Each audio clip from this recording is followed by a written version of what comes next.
Hi everybody, FIDE Master Dennis Monokroussos here for chesslecture.com, and today we're going to take a look at a game from the 8th Norway chess tournament, the first in-person chess tournament, at least for the top level guys, since the candidates stopped halfway.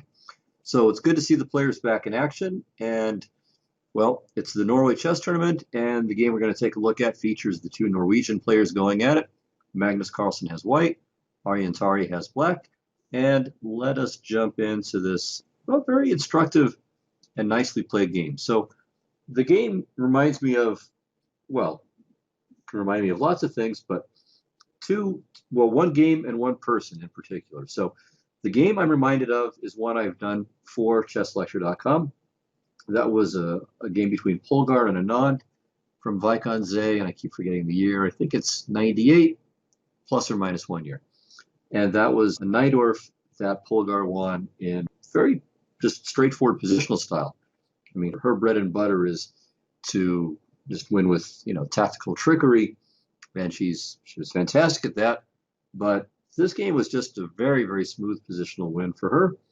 And then I'm also reminded of the way Fischer would outplay his opponents, especially players who were not his colleagues at the highest level.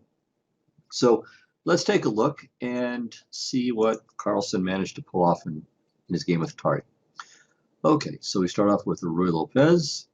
So no Petrov, but the fear that Black might uncork a martial gambit, which in fact Tari did against Aronian earlier in the tournament. So Carlsen plays the anti-martial, or one of the many anti-martial systems that White chooses these days, with d3. So b5, bishop d3, d6. And here, well, White has numerous options.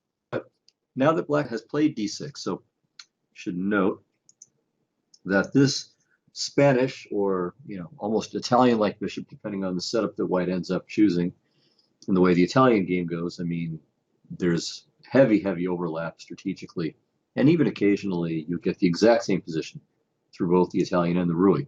Anyway, this Ruy / Italian bishop is one that Black would like to swap off, and if you could do it for the knight, that would be nice, but of course knight a5 is hanging the e-pawn.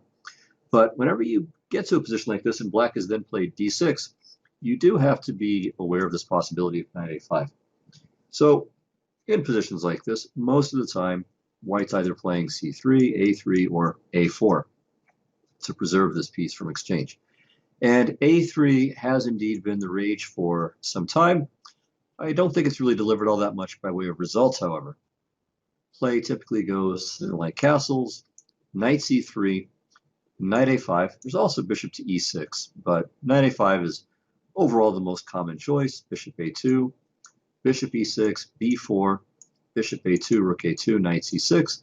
And, well, plenty of theory from here. White usually plays bishop g5. And I'll just send you to your databases in search of more information if you're curious. But this is a variation that has been tested many times at the highest levels in recent years.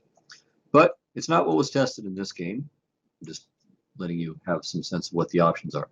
So Carlsen played a4 instead, threatening a takes b5 since the rook is loose on a8. So bishop to d7, more common here than bishop to b7. And here White has a choice. So knight to c3 is played with some regularity. So like knight c3, knight a5, bishop a2, b4, and so on. So it's another option, but another option not chosen in this game. So here, Carlsen played c3. And note, by the way, since the Black bishop is on d7, there's no chance for any kind of martial gambit-ish d5 pawn sack. Here it would just be a pawn blunder, maybe even a two-pawn blunder, because e5 would drop as well. So White can now play c3 and not worry about any d5 breaks. So c3, knight a5, and here White usually goes bishop to c2. Now, if you play this position with Black, what you probably want to do is play, well, first c5, then d4, and here you'll probably want